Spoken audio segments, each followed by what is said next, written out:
Kita ada di tahun 2023, saya mengucapkan selamat tahun baru ya saudara. Kita percaya kalau Tuhan sudah menyertai kita di tahun yang lalu, maka di tahun 2023 ini Tuhan akan tetap menyertai kita. Amin. Nah saudaraku dalam kasih Tuhan, ya sudah beberapa kali banyak hamba-hamba Tuhan membicarakan tentang tahun 2023 tahun yang sulit. Bahkan kepala negara kita sendiri juga menyatakan itu. Tetapi justru di tahun ini gembala menyampaikan ini adalah tahun totalitas. Dalam segala kondisi, keadaan, kesulitan, hari-hari yang saudara jalani, Tuhan rindu untuk kita tetap totalitas di hadapan Tuhan. Pengiringan kita benar-benar sungguh-sungguh mengasihi Tuhan. Dan hari ini tema firman Tuhan di pagi hari ini yaitu dengan segenap hati. Nah saudaraku, kita akan belajar tentang kegagalan dari seorang raja yang tidak dengan segenap hati melakukan setiap kebenaran Tuhan. Segenap hati. Sama-sama kita buka dalam 2 Tawarik 25 ayat yang kedua. Saya tidak baca ayat ini, tapi saya akan menjelaskan sedikit tentang cerita Raja Yehuda yang bernama Amazia. 2 Tawarik 25 ayat yang kedua, demikianlah firman Tuhan. Ia, maksudnya di sini yaitu Raja Amazia, melakukan apa yang benar di mata Tuhan, hanya tidak dengan segenap hati. Sekali lagi, ia Raja Amazia melakukan apa yang benar di mata Tuhan, hanya tidak dengan segenap hati. Ya saudaraku, kalau saudara membaca satu perikop ini, diperkenalkan dengan nama Amazia. Dia seorang Raja Yehuda. Ya, ketika dia menjadi raja, dia sangatlah muda. Pada waktu itu dia raja yang berumur 25 tahun. Dan masa pemerintahan Raja Amazia ini selama 29 tahun. Suatu pemerintahan yang lumayan lama. Ya saudaraku, kalau pemerintahan kita 5 tahun, ini sampai 29 tahun. Dan dikenalkan di data, di sana dikatakan nama ibunya yaitu Yoadan. Raja seorang dari Yerusalem. Ya, jadi mereka ini adalah orang-orang yang sebenarnya umat pilihan Tuhan. Orang yang mengerti Taurat Tuhan, keluarga yang memahami kebenaran Tuhan. Tetapi kita melihat di sini, raja ini melakukan kebenaran, ya saudaraku, tidak dengan segenap hati. Sungguh disayangkan sekali, tidak dengan segenap hati. Amazia tidak dengan segenap hati. Dia melakukan segala sesuatu dalam kehidupannya tidak dengan sungguh-sungguh. Saya percaya sesuatu yang kita lakukan dengan sungguh-sungguh atau segenap hati, maka itu akan mendapatkan hasil yang maksimal. Apapun itu, baik pekerjaan kita sebagai karyawan, sebagai pimpinan, apapun itu. Kalau dilakukan dengan segenap hati, maka hasilnya akan sangat memuaskan. Apalagi melakukan ketaatan dengan segenap hati. Firman Tuhan menjelaskan memang Raja Amazia pada mulanya melakukan apa yang benar. Dia melakukan apa yang benar di mata Tuhan, mengikuti Taurat Tuhan, mau mendengarkan nasihat seorang nabi Allah.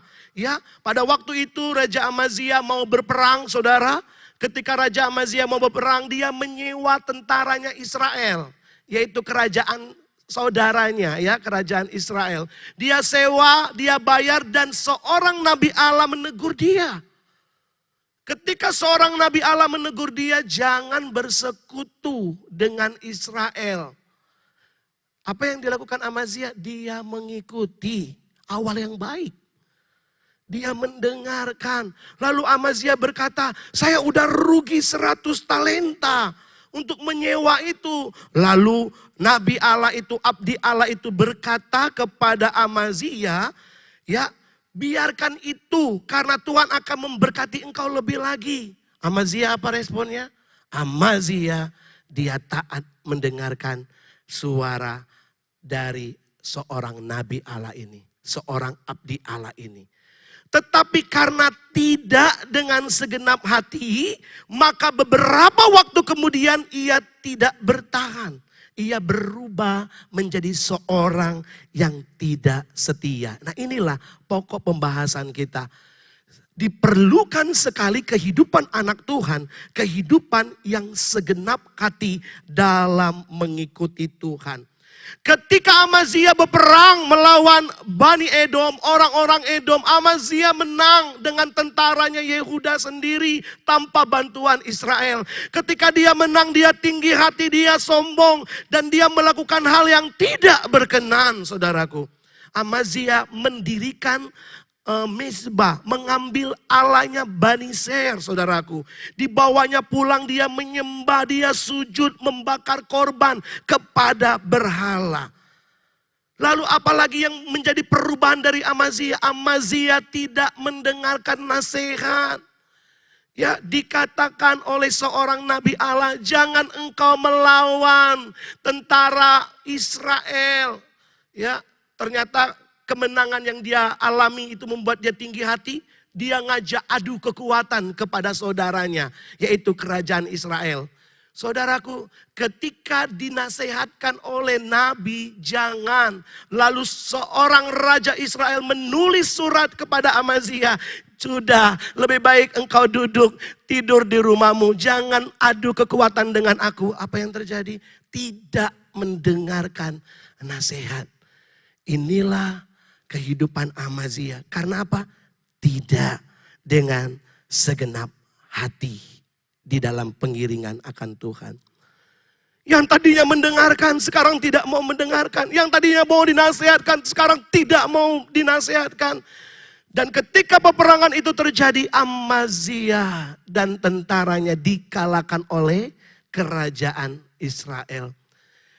Yoas, raja Israel mati. Amazia masih hidup 15 tahun lagi. Tetapi apa? Saudaraku, dia mati dibunuh oleh orang-orang yang bersepakat untuk membunuh dia di Lakis. Saudaraku, suatu kematian yang sangat mengerikan, ya. Karena apa? Hidup seorang raja yang hidupnya tidak dengan segenap hati. Nah, saudaraku, kisah yang singkat ini di awal saya ceritakan ini menjelaskan kepada kita, mari di tahun 2023 sebagai anak-anak Tuhan, jangan sampai kita gagal dalam pengiringan kita kepada Yesus. Amin. Ada banyak anak Tuhan yang hidupnya berakhir dengan kegagalan. Terlihat melayani, terlihat setia beribadah, terlihat berkorban. Tetapi apa semua yang dia lakukan dengan tidak segenap hatinya. Sehingga ketika ada tantangan, apapun yang terjadi dalam kehidupannya, saudaraku dalam kasih Tuhan, dia mengalami kegagalan dalam pengiringan akan Tuhan. Jika kita sungguh-sungguh dalam mengikuti Tuhan Yesus, Tuhan pun tidak akan setengah-setengah dalam menolong dan memberkati hidup kita. Haleluya. Sungguh-sungguh di dalam Tuhan. Nah, kita akan masuk dengan kata dengan segenap hati. Ya, dengan segenap hati. Dengan segenap dalam bahasa Ibrani itu menggunakan kata salem.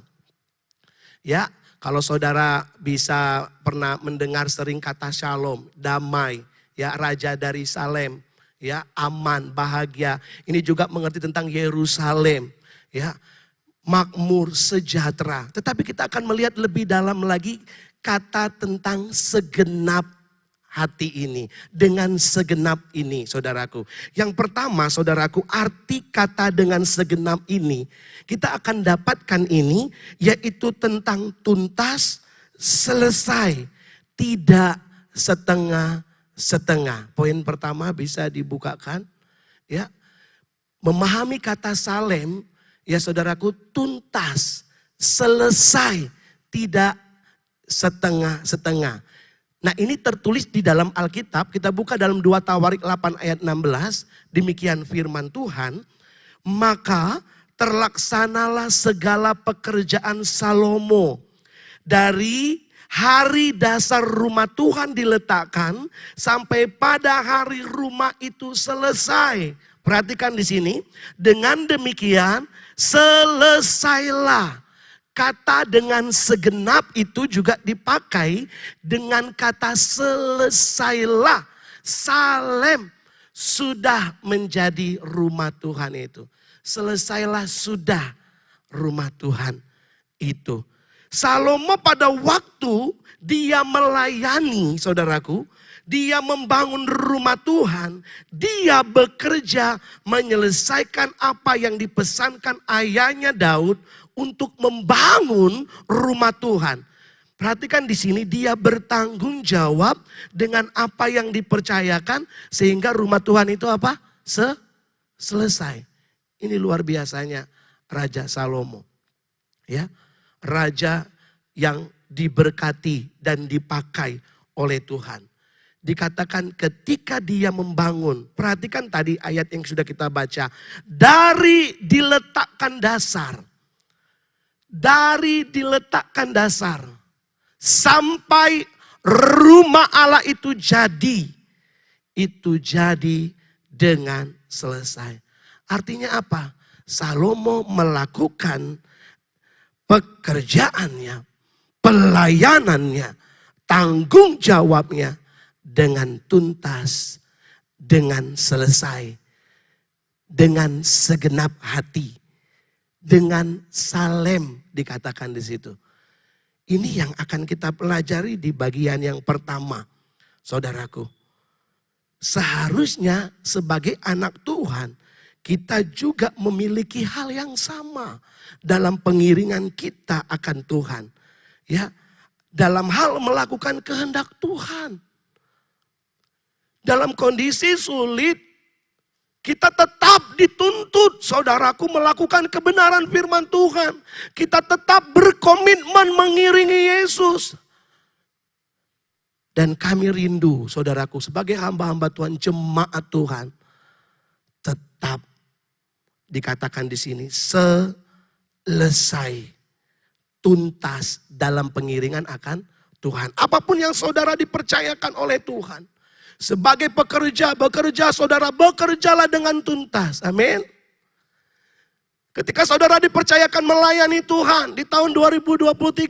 Mungkin saudara adalah orang-orang yang baru direkrut untuk melayani Tuhan. Melayanilah dengan tuntas, dengan selesai, dengan segenap hati. Dari dasar dikatakan dibangun sampai jadi. Dan itu yang harus kita pegang, saudaraku, sebagai anak Tuhan. Entah saudara sebagai hamba Tuhan, sebagai karyawan, sebagai pimpinan, sebagai apapun itu, saudaraku, setiap pekerjaan yang Tuhan percayakan, kerjakanlah itu dengan tuntas. Terlebih saat saudara melakukan firman Tuhan. Contoh tentang Rasul Paulus. Rasul Paulus punya kerinduan. Untuk apa? Untuk menyelesaikan dengan tuntas apa yang Tuhan percayakan dalam pemberitaan Injil. Dari mulai kerinduan, bahkan sampai dikatakan firman Tuhan, Rasul Paulus sampai di garis akhir. Kisah Rasul 20 ayat 24, demikian firman Tuhan. Tetapi aku tidak menghiraukan nyawaku sedikit pun. Ada tantangan di sini. Aku tidak menghiraukan nyawaku sedikit pun. Asal saja aku dapat mencapai garis akhir. Ada kerinduan di sini. Aku mau mencapai garis akhir. Orang mau bilang apa 2023. Aku mau tuntaskan untuk melakukan kehendak Tuhan. Amin. Kalau orang bilang adalah sulit keadaan sekarang. Tetapi aku tetap selesaikan apa yang Tuhan percayakan kepadaku. Ya, dikatakan mencapai garis akhir dan menyelesaikan tuntas pelayanan. Ini masih kerinduan. Ketika dia berpisah dengan para tua-tua di Efesus. Dia katakan ini untuk menjadi contoh ketika Paulus meninggalkan mereka. Mereka pun juga harus dengan giat menyelesaikan apa yang dipercayakan di Efesus. Dan Paulus, saudaraku dalam kasih Tuhan, rindu menyelesaikan tugas yang Tuhan Yesus tugaskan kepadanya. Untuk apa? Memberi kesaksian tentang Injil kasih karunia. Saudara, setiap kita tentunya Tuhan percayakan sesuatu. Amin. Tidak ada yang bilang saya tidak punya sesuatu. Ya, bahkan dikatakan perumpamaan talenta minimal 1. Salomo itu suatu proyek yang besar. Daud mempersiapkan, Salomo membangun. Ya, mungkin Salomo dikatakan lebih dari 5 talenta. Karena besar proyek yang dia kerjakan, tapi dia kerjakan dengan tuntas. Kalau saudara cuma dipercayakan 1, apapun itu, ini tahun 2023. Berhenti mengeluh, berhenti menangisi diri saudara. Mari bangkit, apapun yang terjadi, aku mau tetap lakukan kehendak Tuhan. Karena di situ Tuhan disenangkan. Saudaraku, di 2 Timotius 4 ayat 7, disinilah Paulus sampaikan kepada Timotius, aku telah mengakhiri. Tadi dibilang, aku rindu, aku ingin menyelesaikan tugas. Tetapi di 2 Timotius 4, hasil akhirnya apa? Aku telah mengakhiri pertandingan yang baik. Aku telah mencapai, selesai? Yes. Kita rindu ya, kalau di kuburan kita ditulis, aku sudah selesai. Pengen meninggal tanpa selesai? Jangan mau saudaraku. Kalau Tuhan panggil kita, kita sudah selesai melakukan kehendak Tuhan. Menyelesaikan apa yang Tuhan percayakan. Bahkan mempertahankan setiap iman kita. Makna salem yang kedua. Makna salem yang kedua saudaraku. Sebelumnya masih ada contoh. Ya, contoh satu lagi dulu, yaitu tentang pribadi Yesus. Bapak Gembala di awal tahun sudah singgung ini. Ya, contoh yang kedua tentang pribadi Yesus. Yesus dikatakan Filipi pasal 2 ayat 8. Demikian firman Tuhan. Dan dalam keadaan sebagai manusia, ia telah dirinya dan taat sampai mati. Bahkan sampai mati di kayu salib. Inilah pribadi, dia Allah. Dia mengosongkan dirinya untuk suatu tujuan yang mulia. Kalau di dunia ini cuma saudara, 1 orang. Yesus mau turun ke dunia? Halo? Kalau di dunia ini cuma 1 orang yang berdosa. Hanya saudara, Yesus mau turun? Karena dia begitu mengasihi saudara. Dia rela datang ke dunia. Dia mengosongkan dirinya. Bahkan dikatakan dia sampai mati di kayu salib. Selesai. Memang tantangan itu ada. Dia sudah melayani bahkan di Taman Getsemani. Dia menyerahkan totalitasnya. Kehendakmu yang jadi. Bukan kehendakku. Dan dia mau mati di kayu salib. Dan dia katakan apa? Selesai. Inilah teladan yang paling sempurna. Ketika dia menyelesaikan. Hanya untuk siapa? Saya dan saudara. Yang kedua, arti salem. Arti salem segenap, dengan segenap. Ya, arti salem yaitu utuh, tepat. Nah, ini dipakai di dalam perjanjian lama juga, salem. Ulangan 25 ayat 15. Dikatakan begini, haruslah ada 1 batu timbangan yang utuh, ya, yang salem dan tepat. Amsal 11 ayat 1, Amsal juga tuliskan yang sama. Neraca yang serong adalah kekejian bagi Tuhan, tetapi ia berkenan akan batu timbangan yang tepat, yang salem, yang utuh. Nah, saudaraku dalam kasih Tuhan, dari ayat ini menekankan pentingnya menjadi orang yang benar, yaitu dia utuh, dia tepat. Nah, kalau tentang batu timbangan yang tepat, prinsip ini ya bisa ditemukan dengan transaksi jual beli ya. Suatu timbangan atau ukuran ya yang diberikan Allah untuk mewakili semua prinsip hidup, saudaraku. Artinya gini, dengan batu yang tepat, dengan timbangan yang utuh yang tepat, maka saya tidak rugi, orang lain tidak rugi. Ya saudaraku, karena apa? Karena tepat, menguntungkan buat saya, menguntungkan juga buat orang lain. Nah, kehidupan yang utuh dan tepat selain berguna buat diri sendiri, berguna dalam segala hal, saya akan masuk tentang bagaimana hidup kekristenan kita yang utuh. Hidup kekristenan kita yang tepat. Ini yang Tuhan mau ketika kita dengan segenap hati. Ya, Amazia dia tidak tepat, dia tidak utuh. Ya, dan Tuhan tidak berkenan. Neraca yang serong itu kekejian di hadapan Tuhan. Tetapi berbicara tentang kekristenan, kita mau belajar.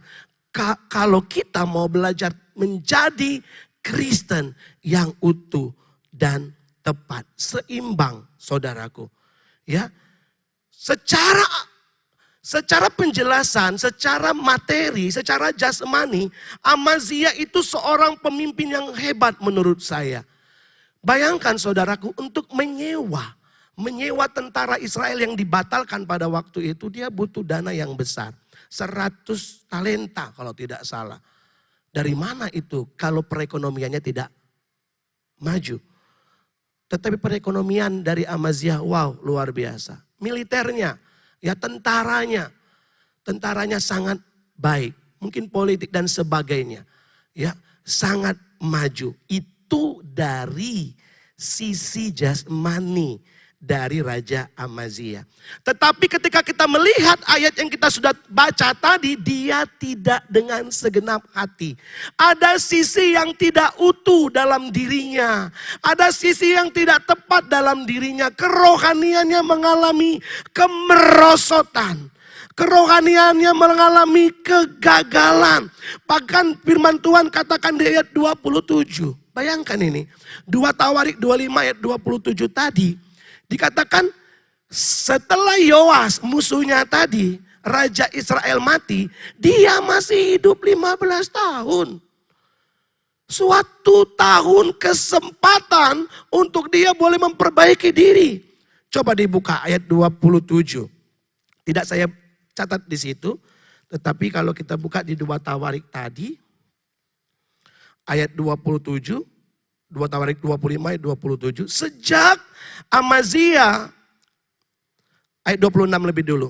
Selebihnya dari riwayat Amazia, dari awal sampai akhir bukankah semuanya itu tertulis? Ayat 25. Oke, 25. Amazia bin Yoas Raja Yehuda masih hidup berapa? 15 tahun lamanya. Sesudah Yoas bin Yoahas Raja Israel mati. Ayat 27, sejak Amazia menjauhi Tuhan, orang mengadakan persepakatan melawan dia. Musuh udah mati, masih hidup 15 tahun, seharusnya itu kesempatan untuk dia memperbaiki diri, untuk dia totalitas, untuk dia utuh, tepat di hadapan Tuhan. Tetapi apa? Firman Tuhan katakan dia menjauhi Tuhan. Menjauhi Tuhan. Di hadapan Tuhan jangan sampai kita seperti Amazia. Tidak utuh dan tidak tepat. Tidak salem. Tidak dengan segenap hati kita di hadapan Tuhan. Tetapi hari ini Tuhan, kami mau belajar untuk hidup utuh, seimbang, ya, tepat di hadapan Tuhan. Saudaraku, di Efesus 5 ayat 15 sampai 16 saya tidak buka. Bapak Gembala juga sudah sampaikan itu. Bahwa kita menjalani hidup kita. Dengan apa? Dengan cermat. Dengan teliti. Langkah kita itu dengan tepat. Kalau 2022 kita gagal, kita sembrono. Tetapi 2023 dikatakan tebuslah waktu. Waktu kesempatan dipakai untuk apa? Kita lebih teliti lagi, lebih cermat lagi, lebih tepat lagi kita dalam langkah-langkah kita mengiring akan Tuhan. Amin. Dan saya percaya ketika kita berusaha dengan kekuatan Tuhan, maka Tuhan berkenan. Inilah GPDI Mahanaim, jemaatnya utuh, jemaatnya tepat. Amin. Ya. Seperti timbangan tadi, tidak serong, tepat. Nah, kita perhatikan tentang kehidupan salib sekarang. Tentang kehidupan salib Kristus. Salib Kristus itu adalah suatu kehidupan yang seimbang, yang utuh, saudaraku, yang tepat. Di mana salib itu terlihat bagaimana hubungan yang Tuhan mau, yaitu hubungan perjalanan kita ya horizontal. Hubungan di dunia ini, perjalanan di dunia ini, ya harus seimbang dengan perjalanan kita ke vertikal, ke Tuhan. Nah, inilah keseimbangan horizontal dan vertikal. Di dunia horizontal ini, perjalanan kita dengan sesama, perjalanan kita dengan dunia, mari segiat-giatnya kita sukses. 2023 diberkati, amin. Pada senang sekali 2023 diberkati secara jasmani. Tetapi lihat keseimbangan salib. Ada hubungan vertikal yang harus kita tingkatkan. Jangan lengah saudaraku. Iblis itu berusaha ya saudaraku menelan sesuatu yang dapat ditelan.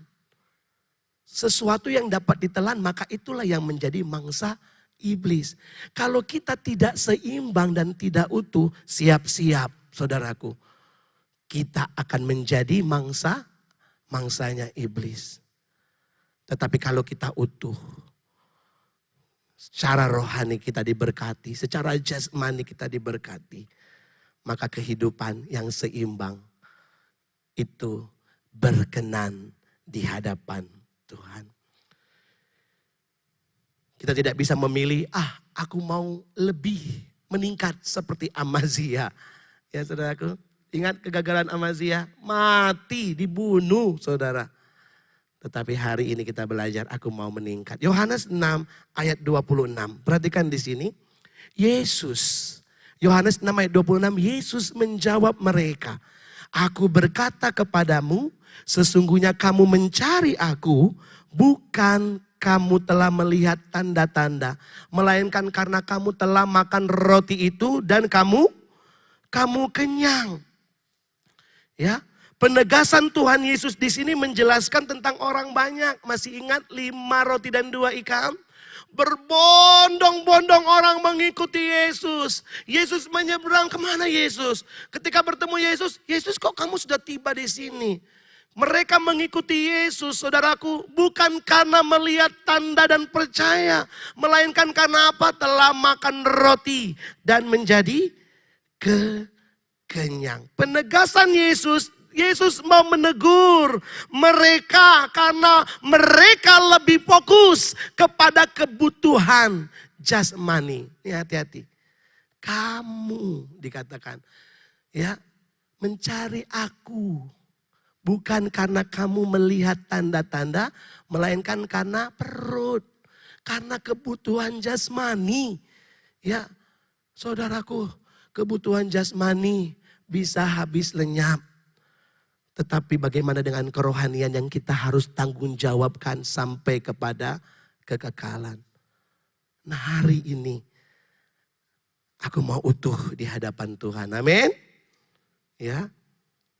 Yang terakhir. Yang nomor 3. Kata salem, yaitu sudah siap. Sudah mempersiapkan. Dipersiapkan untuk memberi yang terbaik. Ya saudaraku, kata salem. Kita buka di 1 Raja-Raja 6 ayat 7.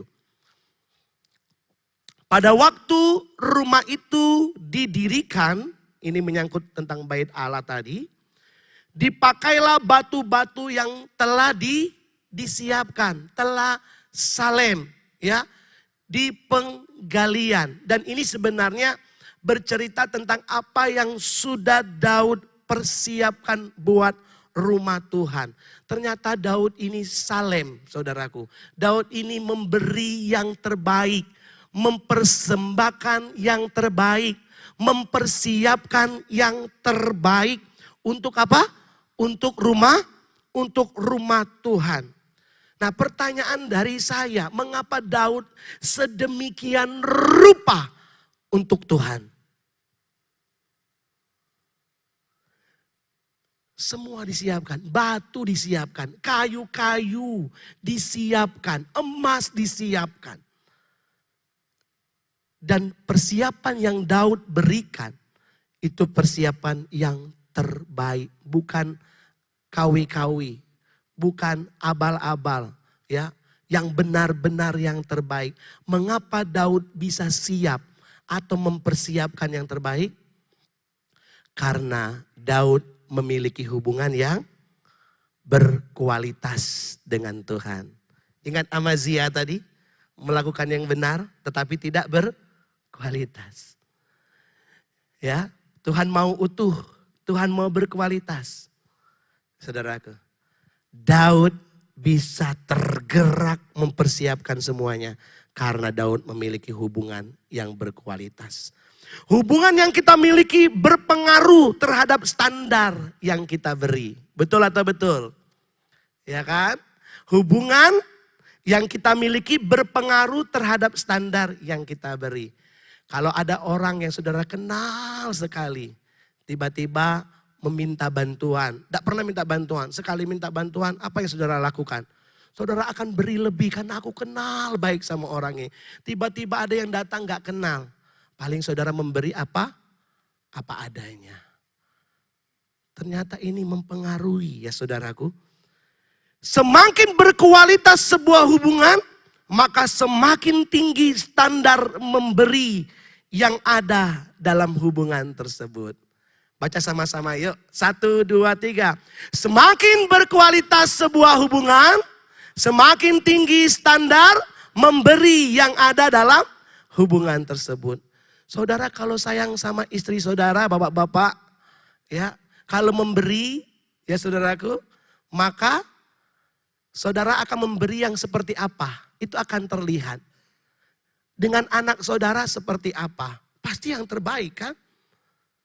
Dengan pasangan saudara, dengan suami saudara, pasti yang terbaik.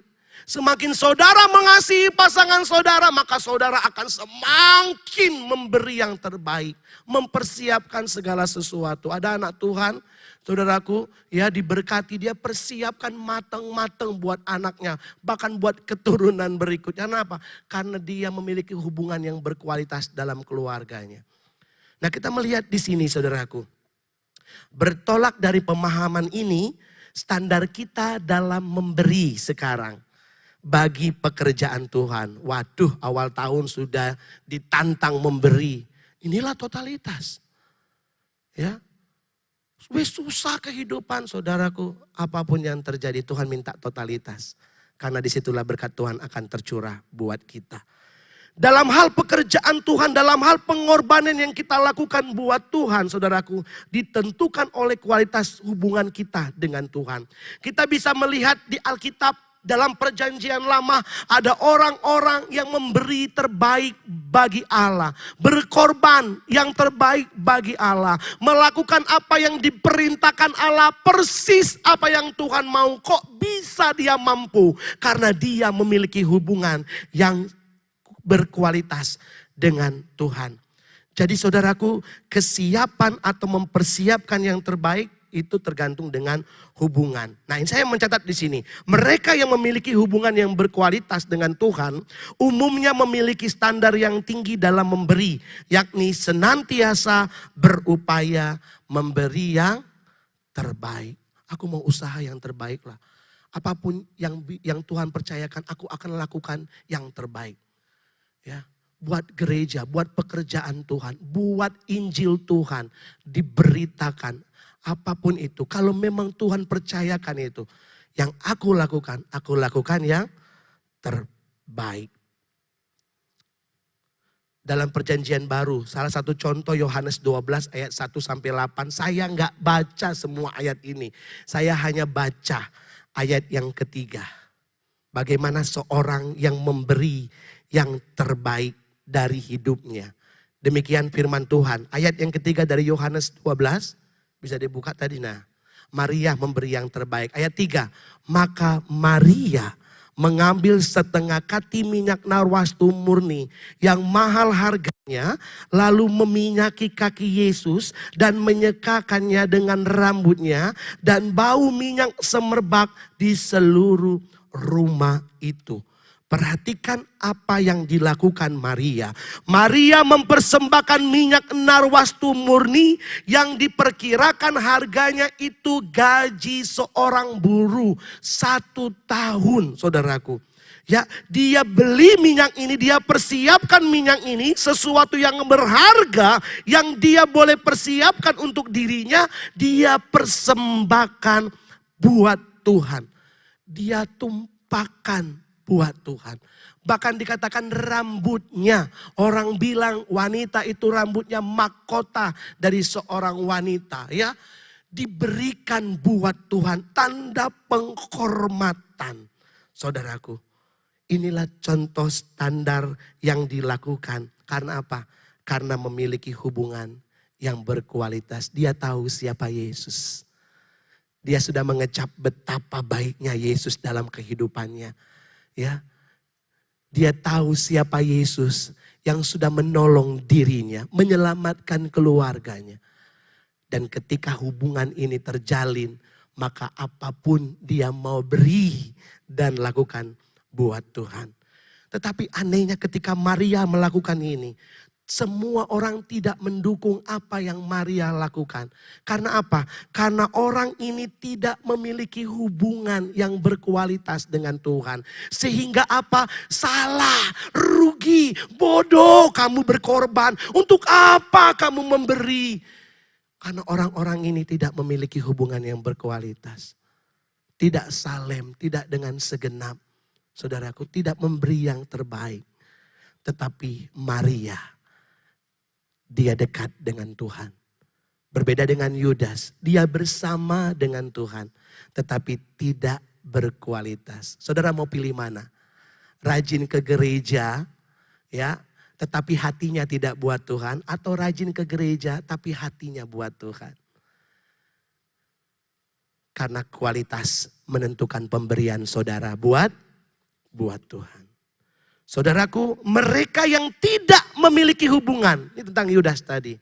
Mereka yang tidak memiliki hubungan yang berkualitas dengan Tuhan, hanya dapat memahami pemberian sebagai sebuah hukum yang tertulis. Ya saudaraku, ya, ukuran keputusan dalam memberi ditimbang-timbang, ya, berdasarkan hukum yang tertulis semata, sambil meninjau konteksnya. Kalau aku memberi, aku lihat dulu konteksnya, masih benar enggak dalam perjanjian baru, masih benar enggak dalam gereja, sehingga apa? Menunda memberi, ya saudaraku.